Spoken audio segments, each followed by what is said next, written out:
independentista fue cuando nuestro país, México, se independizó de manos españolas, y esto sucedió un 16 de septiembre de 1810 y dio término un 27 de septiembre de 1821.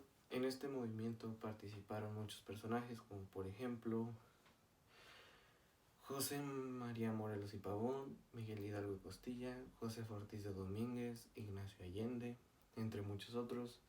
En este video mis compañeros y yo les explicaremos cuáles fueron sus etapas, cuáles fueron sus causas y cuál fue el papel de José María Morelos y Pavón en este movimiento. Aquí podemos ver una imagen, un ejemplo de cómo fue este movimiento. Bueno, ahora procederemos a hablar de lo que fueron las causas del movimiento independentista. Número 1. Deposición de Fernando VII. Como dijimos antes, la toma de España por las tropas napoleónicas y la imposición en el trono del hermano de Napoleón, José Bonaparte, generó descontento en las colonias americanas, que, descontentas de hacía rato con las restricciones comerciales impuestas por la metrópoli, vieron la oportunidad de mostrarse abiertamente opuestos a la corona española. 2. La opresión del sistema de castas. La constante confrontación de criollos, mestizos y españoles en la Nueva España, así como la miseria a la que el sistema de castas sometía a los indígenas y al campesinado, así como 3 siglos de opresión europea, fueron el caldo de cultivo idóneo para las aspiraciones revolucionarias y el deseo de cambio social que impulsaron los primeros conatos revolucionarios. Número 3. Las reformas borbónicas. El Reino de España, a pesar de sus extensos territorios coloniales americanos, gerenciaba pobremente sus recursos y perdía gran parte de la riqueza del Nuevo Mundo en el traslado de los minerales y recursos hacia Europa, buscando modernizar estos arreglos y beneficiarse aún más de las riquezas de la Nueva España. Se impulsaron en el siglo XVIII una serie de reformas en la administración de la colonia, lo cual empobrecía aún más la vida americana y afectaba directamente la economía de las élites locales. Número 4. El patriotismo criollo y las ideas ilustradas francesas. Educadas en París, las élites criollas fueron receptivas a los discursos racionalistas de la Ilustración, que provenían de la Revolución Francesa. A esto hay que sumar la pugna ideológica entre los criollos mexicanos, que exaltaban el virreinato por encima de la fidelidad a la metrópoli, y la regencia peninsular sobre los territorios americanos. Este patriotismo criollo jugó un rol vital en la propagación de las ideas independistas. Número 5. La independencia estadounidense. Vecinos inmediatos de los Estados Unidos, cuya independencia del Imperio Británico se formalizó en 1783, los criollos de Nueva España vieron en este conflicto un ejemplo a seguir, alimentado por el triunfo de las ideas ilustradas por encima de la vieja tradición imperial europea. Y estas fueron inicios de la independencia de México, primera fase, de 1810 a 1811.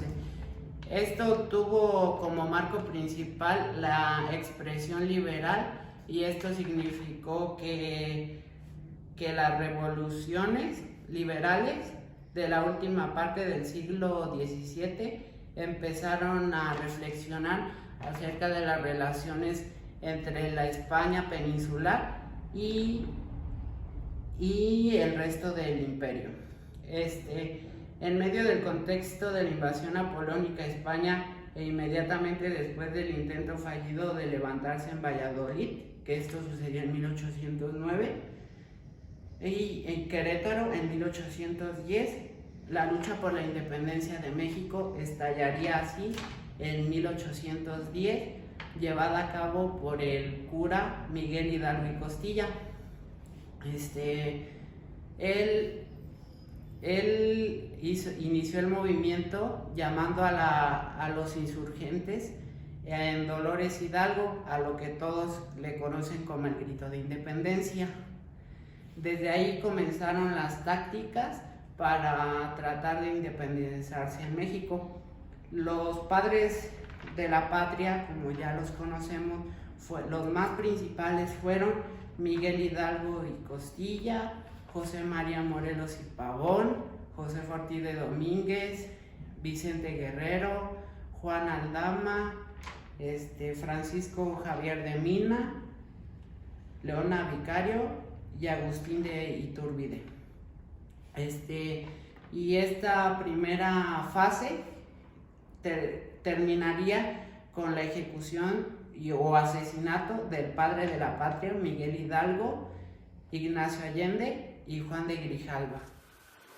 La segunda etapa se caracterizaba por las extensas luchas en el sur del país al mando de José María Morelos, pero al ser entrevistado tiempo antes con Hidalgo, este le dijo que se encargara de organizar al pueblo del sur.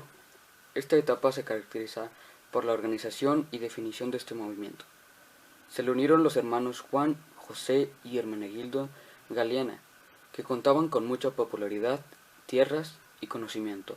El virrey Venegas mandó a Francisco París a combatir contra Morelos, pero en Tres Palos el ejército insurgente obtuvo la victoria, lo cual causó conflicto entre las naciones. José María Morelos y Pavón comienzan a tener victorias en el sur y el centro del territorio nacional. Durante esta etapa se definieron con claridad los propósitos del movimiento de independencia. El documento que mejor refleja el ideario social y político de Morelos es el conocido con el título del Sentimiento de la Nación, donde por primera vez se planteó la independencia de México del dominio español. En este tiempo se ganaron muchas provincias del territorio nacional y la lucha cobró forma. Uno de los episodios más importantes durante la lucha de Morelos lo fue el sitio de Cuautla, el 23 de enero de 1812. Morelos derrotó en Tenancingo al brigadier Rosendo Porlier. Tenía cerca de 4,000 soldados, mandados por Matamoros, Galeana y los Bravo. Los realistas contaban con 3 divisiones mandadas por Callejas, Llano y Porlier. Estas fuerzas sumaban 8,000 hombres. Morelos resistió terribles asaltos desde el 18 de febrero hasta el 2 de mayo de 1812, en que a causa de la falta de elementos de guerra y de alimentos, rompió el sitio salvando la mayor parte de sus tropas. ¿Qué onda, compañero? Soy Gustavo. Ojalá se lo estén pasando bien en su cuarentena. Yo les vengo a hablar de la tercera etapa del movimiento independentista, que fue el apogeo. O sea, apogeo quiere decir que fue como el punto más crucial, como lo más intenso, el punto límite, lo más fuerte, pues. O sea, ¿qué pasó en la independencia de México? Esta etapa se caracteriza por un gran desorden con la muerte del siervo de la nación, que el siervo de la nación es Morelos, José María Morelos y Pavón, fusilado en Ecatepec, del Estado de México. Se creó, o sea, con base a esto de que murió, porque Morelos, como ya muchos sabemos, fue uno de los líderes más importantes en la independencia. Tras su fusilamiento, se creó un gran vacío en el mando del grupo insurgente, y los realistas, aprovechando esta situación al mando del terrible general Félix María Calleja, lograron rehacerse y recuperar la ofensiva. En esta etapa se rinde el último reducto importante insurgente, y técnicamente los leales a la corona han ganado la guerra. Solo unas cuantas partidas como la que comandaba Vicente Guerrero en el sur siguieron en pie de lucha. Este periodo acabó en febrero de 1821 con la firma del trascendental Plan de Iguala. A lo que se refiere esto es que estuvimos como a punto de perder la guerra gracias a que varios líderes de la independencia ya no estaban, los habían matado. Entonces no había tanta gente que liderara los grupos insurgentes, los grupos que habían. Y entonces estuvimos a punto de perder la guerra hasta que este periodo se firma con lo que acaba la guerra en febrero de 1821 con lo que fue el Plan de Iguala. A mí me tocó exponer la segunda etapa de la independencia, el papel de José María Morelos y Pavón. Morelos fue un gran caudillo que fue nombrado tras la muerte de don Miguel Hidalgo como el líder del ejército insurgente y una pieza o gran fundamental para la independencia, ya que él tiene una gran palabra para traer a la gente al ejército para combatir a los españoles. para juntar una gran persona y combatir por nuestro país, por lo que nos pertenece. Esta etapa fue conocida como etapa de Morelos, ya que Morelos fue el protagonista durante un gran tiempo de la lucha contra los españoles y fue el que quedó al frente tras la muerte de don Miguel Hidalgo como el jefe del ejército mexicano. Morelos fue un gran cerro para el país, es considerado así.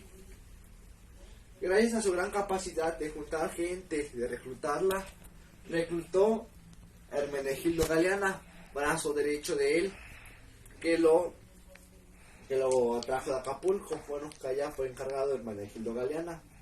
Y después conoció a Mariano Matamoros, un gran persona, ya que él combatía mucho, pues lo combatía por amor a su país y quería un gran cambio.